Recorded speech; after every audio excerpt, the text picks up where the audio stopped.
मुझको कीर्ति ना वैभव ना यश चाहिए, राम के नाम का मुझको रस चाहिए। मुझको कीर्ति ना वैभव ना यश चाहिए, राम के नाम का मुझको रस चाहिए। श्री राम जानकी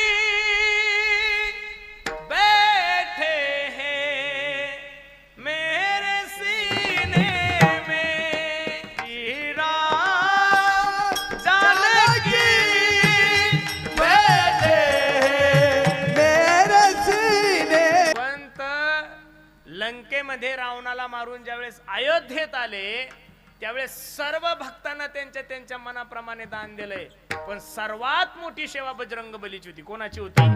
बजरंग बलीची. बजरंग बलीला काही दिलं नाही. सीताई साहेबाला राग आला. ओ मालक, 7 समुद्राच्या पार माझं शोधन जर कोणी केलं असेल तर ते हनुमंतरायाने केलंय. करोनी उड्डाण केले लंकेचे शोधन, जाळी येली लंका धन्य धन्य म्हणे तुका. मला शोधण्याचं काम जर कोणी केलं असेल मालक, ओ प्रभू, ते हनुमंतरायाने केलंय. मग एवढं कार्य ज्यांचं आहे, अरे लक्ष्मणाला शक्ती लागल्यानंतर लक्ष्मणाला वाचवण्याचं काम कोणी केलंय? हनुमंतरायाने केलं. आणि तुम्ही सगळ्यांना दिलं, त्या वालीला दिलं, त्या बिभीषणाला दिलं, सगळ्यांना दिलं, आणि मग हनुमंतरायाला का दिलं नाही? प्रभू रामचंद्र सांगतात, सीते माझ्याकडे फक्त एक प्राण आहे. असे मी हजारो प्राण जरी दिले तरी मी हनुमंतरायाच्या उपकारातून ऋणी होऊ शकत नाही. मग सीताई साहेब म्हणे, तुम्ही थांबा, तुम्हाला काही कळत नाही. म्हणजे सीताई साहेब सुद्धा रामाला म्हणत होते, तुम्हाला काही कळत. मग आपल्या म्हणतात त्यात काय विषय? आमच्या महाराजांना अजिबात काही अक्कल नाही, सहज म्हणून जातात महाराज. कळत नाही गुरुजी, नेमकी अक्कल येते कधी हो? लहानपणी बाप म्हणतो, हे बाजूला तुला अक्कल नाही.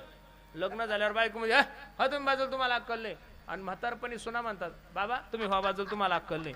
मग नेमकी अक्कल येते कधी? मसनात गेल्यावर येते का नेमकी येते कधी? सीताई साहेब म्हणे, तुम्ही व्हा बाजूला, तुम्हाला काही कळत नाही. आणि आपल्या गळ्यातला रत्न जडीत हार, एक एक रत्न पृथ्वी तुल्य एवढा मोठा रत्न, आणि ते रत्न काढलं कोणाच्या हातात दिलं? हनुमंतरायाच्या हातात दिलं. त्यावेळेस हनुमंतरायाच्या मुखातले उद्गार आहे, मुझको कीर्ति ना वैभव ना यश चाहिए, राम के नाम का मुझको रस चाहिए। श्री राम जानकी